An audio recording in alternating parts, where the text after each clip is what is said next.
So, Keith, super excited to have you. If you could kind of give us a rundown of sort of your background, what you're doing, where you're at. Yeah. So my name's Keith Perhac. I'm the founder of SegMetrics. I've been doing SegMetrics for about 10 years. And before that, I was running a conversion rate optimization agency. We were focused specifically on info product people like Ramit Sethi, Eben Pagan, Jim Quick, and then working with a lot of SaaS companies as well to really understand where people come from, what types of customers convert, and essentially how to turn that traffic into long-term customers that love you. Okay, cool. Nice summary. And talking about kind of where people come from and what traffic converts, let's get into marketing attribution.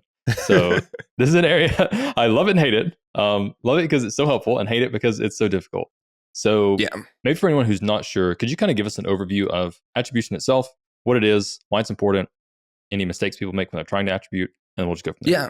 Yeah. And I'll talk to two real points about attribution because I think that when people are talking about attribution, they're generally talking about where people come from and what did they do before they converted. And this is generally web-based attribution tracking. So did someone come from Facebook? Did someone come from Google ads? Did they come in organically? Did they come in from paid? What was the channel? What was the marketing piece that brought them in? But there's a second piece of that, which is segmentation. And that is something once someone joins your lists, once someone has taken that first step to conversion, like starting a trial, downloading a PDF or something like that, it is the segmentation you can do to understand what industry people are in, what they're interested in, the size of their business. And this is another type of attribution. It's not acquisition attribution, but it's a different type of attribution that's really important when understanding who and what types of customers convert the best for your business. Gotcha. Yeah. And when we're talking about attribution being important, like I think what you outlined is obviously like, oh yeah, okay, we actually know like who's signing up and where they're coming from. Yep. But this is a harder problem than it sounds. So can you give us kind of a breakdown of what makes attribution difficult and how people do it wrong, maybe? Yeah. So it's a big topic. Yeah. Yeah. All Yes. right. So frustrating marketers for years. It really is. And so the main issue is that back in the day, everyone had one device. They had a computer. They were searching for you on Google.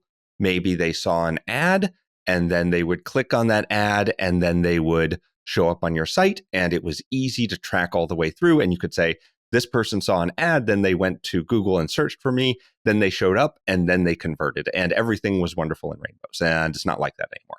So now we all have 3 to 4 devices. We have our watch, we have our phone, we have our computer, we have our iPad, we have our family iPad. I have my daughter's iPad that I borrowed to look up something real quick. We have so many dang devices.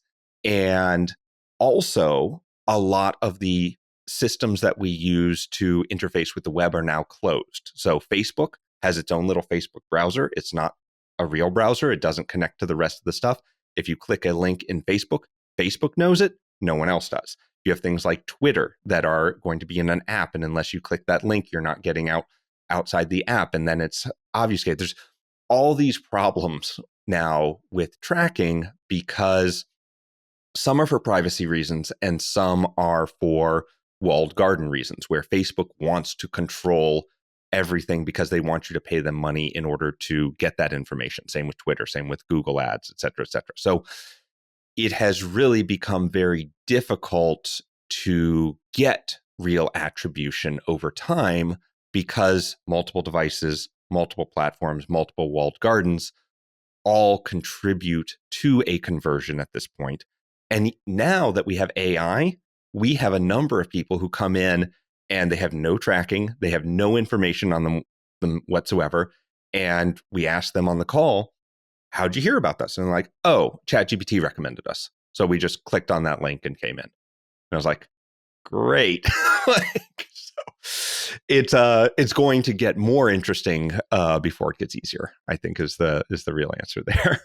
Yeah. And I think just to kind of touch base on that. So, I deal with big attribution all day, every day.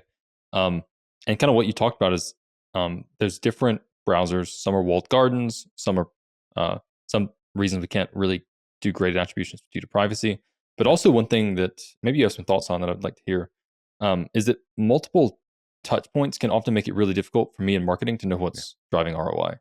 So we might have like a Google ad that someone sees and they see like a LinkedIn post and then they see a podcast and then they get on a call and we're like, okay, which one of these like actually drove that? Yeah. And we can often tell like what was the first, what was the last, but it can be really difficult to tell like which one of these actually worked, or which one they like just like which one of these hurt us in their eyes. And we don't know. And this is honestly what marketers are trying to, they call it the holy grail, and it's multi-touch attribution. It's like, show me that happy path that everyone followed through to convert to a customer. And it's really a lie. Like there are just, you need something like 8 touch points or 14 touch points now before over time, right? Not like 7 clicks, like 7 or 8 clicks over time, over a number of days before someone converts. And they come in different orders, they come in different shapes. They might be organic, paid. They may be paid, organic, social, paid, organic. Like it's just all over the place. There's no singular way to look at it. And that's why a lot of the attribution platforms that are out there, they really say, oh, find your multi-touch attribution step that's going to get you everything you need to know. And it's just muddled data. Like it's just, you can't have enough traffic to really optimize something when you have 800 different touch points that could vary in, or different combinations of these different touch points through that whole flow. So what we look at when we try to optimize for this, because it is just a huge spaghetti mess, is we start with a very specific question and we choose an attribution model that matches that. So like you were saying, where do they come in first? That's very easy. Where do they come in last? Very easy. But what we might want to know is, okay, we are working on improving our ad spend right now. We want to get better at doing ad spend. We want to get better at converting people from ads. So what we would do is we would, in SegMetrics, filter out all of the organic, anything that was not an ad. And we'd look specifically at the ads and we'd say, okay, here are the places that we're seeing conversions. Here's our first touch. Here's our last touch. Here's the time between those touches. So it takes 3 weeks, it takes a week, it takes 6 weeks, whatever, from that first touch, or even from that first touch to that last touch, how long does it take? So we're looking at things like that. And then we're diving down deeper into things like, so we'll see branded, of course, is the number one paid ad that's coming in. And we're like, well, that's useless because they're literally searching for our name. So let's ignore that. So then we'll take out branded search. So now we have a subsegment of all of our ads that we're looking at, and we're looking for where did people come from first touch, what caused them to convert last touch. And then we're focusing just on that block because that's what we're trying to optimize at that time. And if we're trying to optimize SEO, then we do organic and so on. And then when we'd want to see that full funnel of where are people coming from, we'd look at our trials and then work backwards through both of those. So it's really, and Rob, we were both at MicroConf and Rob Walling was talking about this. You can't look at the average. You can't look at the general shape of your marketing and find anything out, right? If I look at my overall marketing of all the organic and all the paid and all the social and everything, it just becomes a mess and it becomes an average. And you can't make a decision off that. You have to filter down. You have to pick out those blocks and you have to find outliers. You have to find things that are doing really well and really bad, and then focus on those to optimize. And so that's kind of the whole attribution optimization strategy that we've been looking at. So I might have missed this talk from Rob. I'm curious. So he said you can't look at the average. I would not totally disagree with it, but somewhat disagree with that, because I think it does kind of give you an aggregate idea of like how your marketing department is performing. Yes. So sorry. Go ahead. Sorry, I cut you. No, that was pretty much it. You go ahead, because I was going to ask like what I'm not seeing here. Yeah. So as a KPI of are we going in the right direction? Yes, 100%. You should use an average. But if you are looking to optimize your marketing, and that means if you are looking to make a decision to change a strategy, you can't look at the average. And so here's the example I always give. So let's say you have a trial to conversion funnel, all right? And you have Facebook ads and you have Google ads going, and you have 50 people, 50 trials from Facebook, 50 trials from Google, and you have a conversion rate of 50%. Awesome. You're doing great. Cool. No notes, right? 50% trial to conversion, great. So then you look at Facebook versus Google and you say Facebook has 0 conversions and Google has 100% conversions. Well, that was kind of hidden by that average of 50%. Okay. So as soon as you start drilling in and looking for a difference for an outlier, then you start to see something that you can really like glob onto and improve your marketing with. Okay, I get what you're saying. Yeah. Yeah, okay. That makes sense. It's not that the averages are bad, they're just not actionable, right? They're a great speedometer for how well you're doing, how fast you're moving, but they're not going to tell you what to do next. And when you're looking at different campaigns in marketing, whether that's paid, whether that's SEO or social, whatever it might be, kind of what stuff are you looking for to determine success or fail? And I guess this can sometimes change over the course of the company, but I'm interested in kind of your thoughts here. And when we're talking about success or fail, are we talking about like the metrics that they tie into, or like sources, or what type of? Either. So some context here. So if you have like a relatively early stage company, they just want revenue, and they have numbers they have to hit this quarter to make investors happy, or some middle managers got numbers they got to hit to make their boss happy, or whatever. So in that situation, like you might be very focused on, say, this month's pipeline and less focused on building brand in the future. Right. Whereas if you have a company like Coke, like they're probably doing very little to drive pipeline this quarter, but they're investing a whole lot in their brand, and their name recognition and so on. So I'm curious as to your thoughts, like when you're running a campaign, what metrics or what sources or what ROIs are you looking for to say, oh yeah, this was a success, or like, let's start reinvesting elsewhere? I'm just kind of curious as your thoughts here. So and there's a couple, and it really depends on what we're trying to focus on. So we have a very good trial to conversion and a very good churn rate. And so those are not places we currently focus on right now, but I'll talk about those in a second, because we did not always have a really good conversion rate. And so what we are focusing on right now is lead to trial. And so we are very much looking at what sources, and specifically, we have a bunch of integrations with different companies. We have a bunch of different use cases of types of people who use SegMetrics. And so for us, we have identified these kind of customer segments and these customer verticals, and we have pages for each of them. And we are measuring how much traffic we're getting on those pages and how much of those pages are converting to trial, so that we can understand which of our customer verticals are more convincing than others. Who needs our product? Which of our customer verticals? So is it people who use Stripe? Is it people who use ConvertKit? Is it people who use ClickFunnels? Is it people who use High Level? Is it bloggers? Is it podcasters? Is it SaaS? Is it info products? Like, we have all these different combinations, and we're looking at, of those combinations, who is our best avatar based on who comes to those sites the most, or those pages the most, and who converts to trial the most. So currently, that's what we're doing, because we're focusing so much on that top of funnel to conversion. So just to restate that, so you're looking at who's showing up on the page and then who's converting, just kind of at a broad level. Okay, interesting. And we're able to do that because those pages are very focused to specific use types. And so based on the page that they're hitting and that attribution of where they came from, we're able to see exactly what they're interested in when they're getting there. Oh, amazing. And that's your conversion from lead to trial, you said? That is visitor to trial. Visitor to trial. Okay, cool. Yeah. So I wish our lead to trial was better. There's a lot of self-serve, and a lot of self-serve is visitor to trial, which is great. But I also wish that we had a good lead magnet to trial conversion.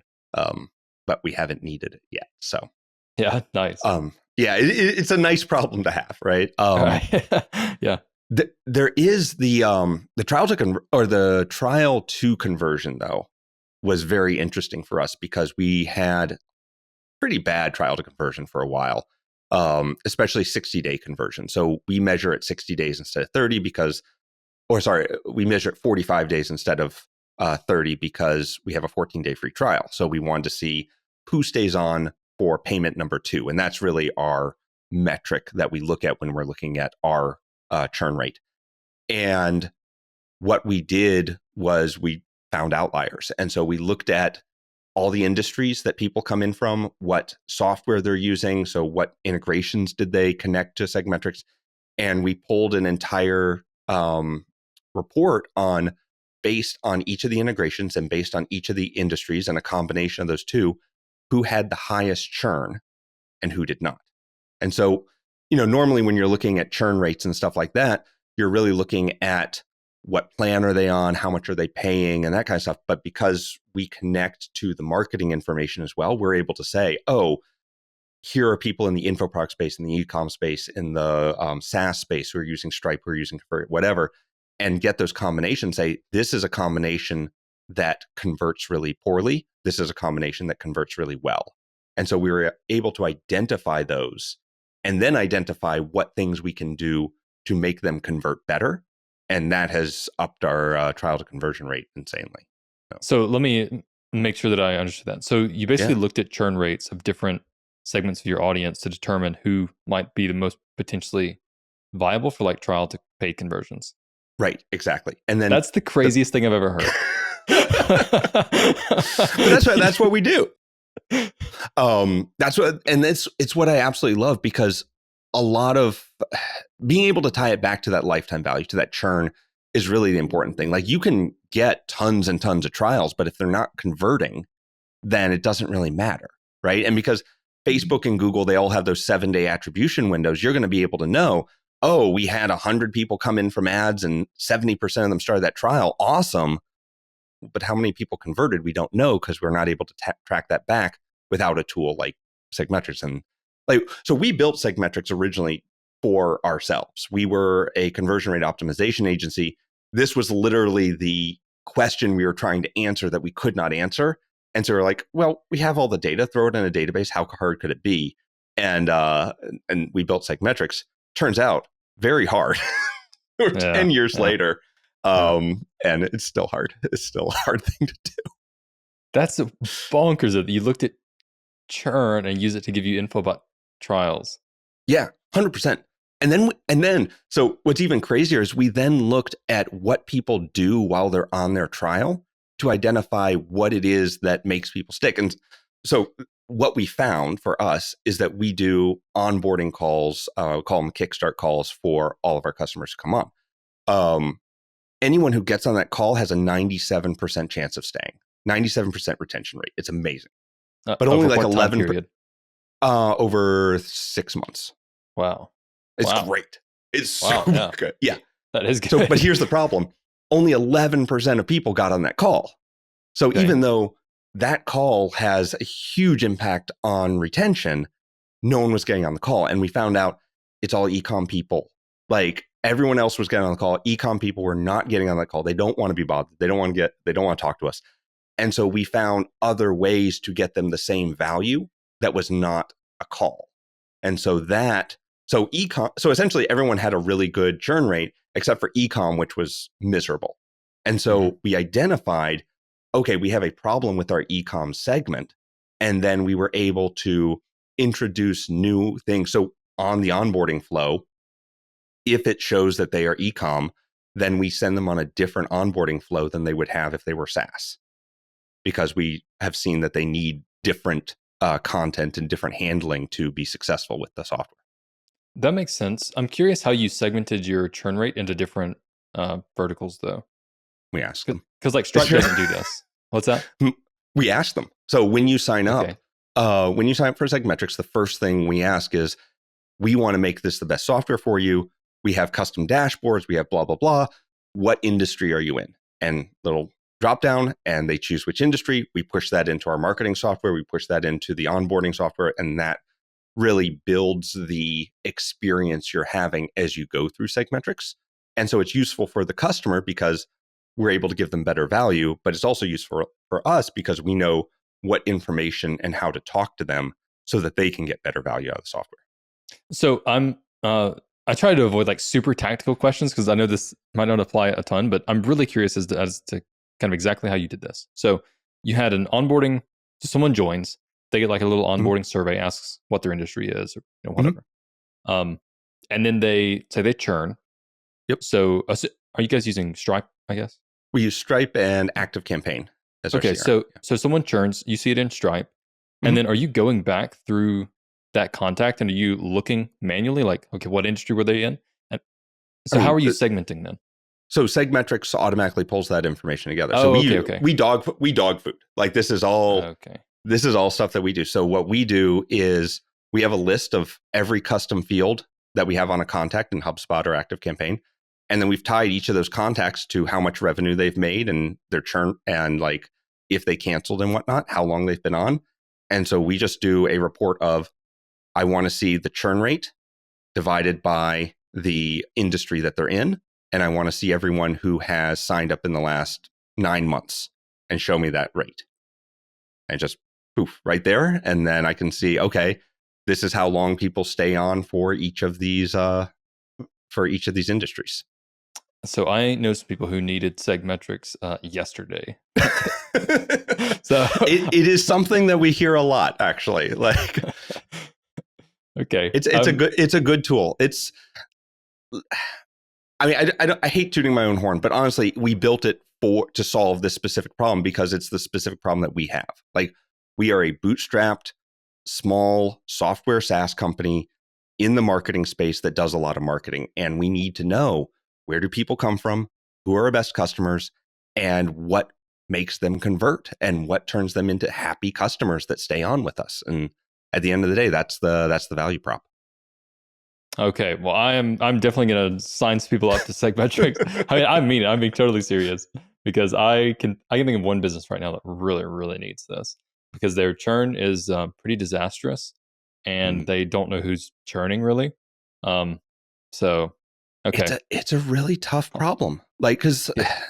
yeah, because we used to use Barometrics back before we built SegMetrics, and we've used like a lot of the other piece of software in the industry. And I think it's a culture thing because developers hate marketers and marketers hate developers. And it's like, So true. honestly, you go on a Hacker News for 10 minutes and you just feel the vitriol, but it's really true. And so when you have a SaaS oriented analytics platform, they don't bring in the marketing stuff at all because they're like, oh, marketing, that's for the marketers. And when you have a marketing attribution software, they don't handle SaaS, they don't handle churn, they don't handle retention, they don't handle all those numbers you need to know. They're just like, here's your revenue. It's like, that's not important. I need lifetime, I need churn, I need all these things that SaaS finds important. So it, lucky us, I guess. Like,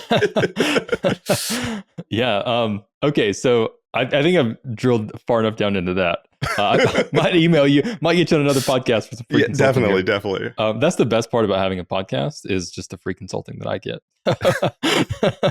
Always, um, like I said at the beginning, like I can talk for 5 hours on this stuff. Like I love talking about this so much. Like it's my joy to be able to talk about this. So anytime. I might take you up on that one Okay. day. I am curious. So moving on to other topics that maybe a little bit more interesting to people who are not that who are not churn lovers. You mentioned that you guys have a trial. I'm Mhm. curious as to your thoughts on trial versus free plan. We had a free plan a long time ago. And we used the free plan specifically um, to get as many people in as humanly possible so that we could do customer research. This was when we were first starting, and we didn't want there to be a barrier of paying us $50, whatever. We just wanted as many people to connect to make sure that we were providing the value. And at that time, I think it was a good strategy. Our analytics really costs a lot of money. There are very material costs to running a lot of data analytics, especially web tracking and stuff like that. And so if we did not have that, then I probably would do a free plan that was very limited, just as like a teaser taster. But with the amount of stuff that we have, we really can't is the reality of it. I think it is a good strategy to a degree, depending on your industry and what software you have, but it can backfire very easily. So I'm interested as to sort of your reasons why you would have a free plan if you didn't have high costs. I think even that kind of goes against traditional wisdom in the space. It if you have something that costs you very little that you can have or is essentially free, like you don't have it's scaling costs and not individual costs, then I think there is a benefit to letting people be able to try and get some value out of the product before they switch over. I would probably not do it personally again. But there are times when you would want to. I think it is a very good initial growth strategy. I don't think that it is good for continued use over time. Hmm. Again, depending on your industry. It's a tough needle to thread, and I really think it's case by case, to be honest. Yeah. That being said, we are planning on a super low price version of SegMetrics to get people started. Like very few features. Essentially, Google Analytics sucks, and no one likes using it right now since they went over to GA4. And it's like, well, what if you just had a better version of GA4 that actually gave you the data you wanted, and it was a modicum amount of money? Like, would that be better? And it's like everyone I've talked to was like, yes, just put it out, please. And so Yes. that's I would pay for that. I couldn't do it for free just because we're not Google scale, but like, yeah, for a modicum of money, yes, it'd be great. Yeah, I was even doing something in Google Analytics the other day. I don't remember exactly what it was, but it was something like where I wanted to see. Oh, I don't even want to say because I don't want to sound like an idiot. You know what? I'm just going to say it. I'm just going to, somewhat of a guess, but I was like trying to find, um, like what, gosh, yeah, I don't even remember. It was something about like referral traffic and going to certain pages, but I don't remember exactly what it was. Yeah, it's not possible. I have I to was go. like, They have this manual explorer, and I just open up the manual explorer every time. I'm like, there is no report that they give you that is any amount of valuable or easy to use. And it's like everything is just half baked. It is the worst. It's like when Netscape tried to rewrite itself. Like it's just absolutely the worst. God, I can't believe. Yeah, yeah. It's funny. The only time I log into Google Analytics anymore is to check if our data is matching what Google says.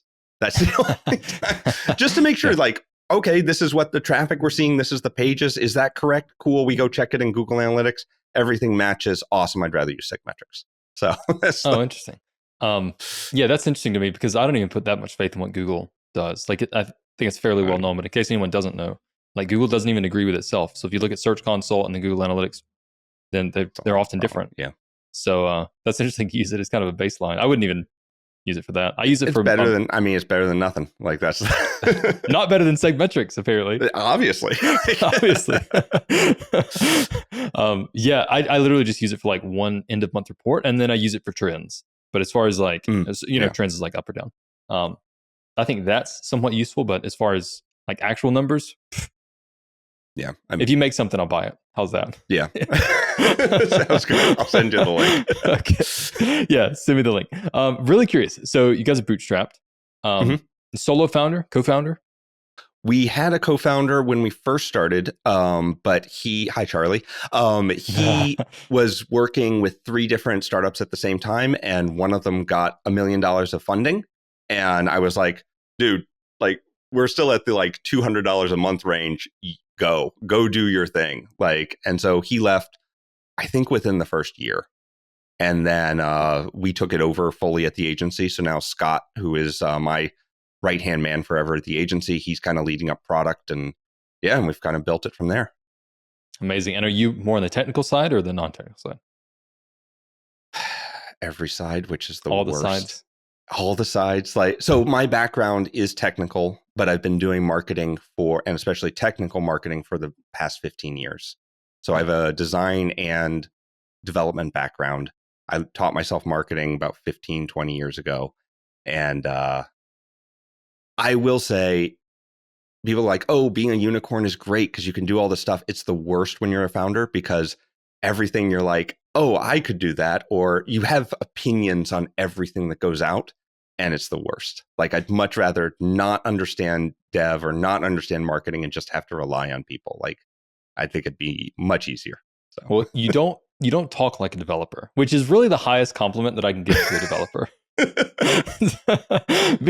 Being in marketing, I think the nicest thing that I could possibly say to a developer is not like, oh, you're a great coder. It's you don't talk like a developer. yeah, you can actually communicate. Yeah, it's great. You talk like a human. That's right. There are a bunch of us, like not to perpetuate a stereotype, but there are a bunch of great communicating developers, and I work with a bunch of them. So that's true. That's true. There definitely are, and we at Turnkey have a bunch of I've been so impressed at all of our developers because they're all like human literate. Like they can just talk to you. Yes, 100%. But I absolutely talk to developers pretty much every day who I'm like, dude, you need to touch grass. It's not to get too far into the weeds, but I think I think it's people who work at larger companies where you can be like that, like Turnkey as well, I believe, but we're completely bootstrapped, and we can't be in a development silo. We have to talk to all the developers, have to talk to customers. They have to understand marketing. And that's one of the things I'm proud of at SegMetrics is we came out of that agency. All of us understand marketing. All of us understand our customer base because that's who we are. That's what we were doing before we did SegMetrics. And it's really valuable to be able to understand that. But at a large company, you can just be in your little developer silo and not have to deal with that. And you can just talk with other developers all the time. And that starts to break down let's call it non-developer communication styles. Yeah, well, I don't know. It's so I self-taught development, and I joked that after 4 years of teaching myself development, I was good enough to get a job in marketing. And I did notice at one point, I don't know if it's because I disconnected from humans more, but I did notice about 3 years in, I felt like my social skills actually declined a little bit. Which that might have been somewhat due to like COVID as well. Like I'm seeing less people, definitely. I'm talking to less people, I'm talking to more computers. I'm like, why don't you function like a freaking if statement?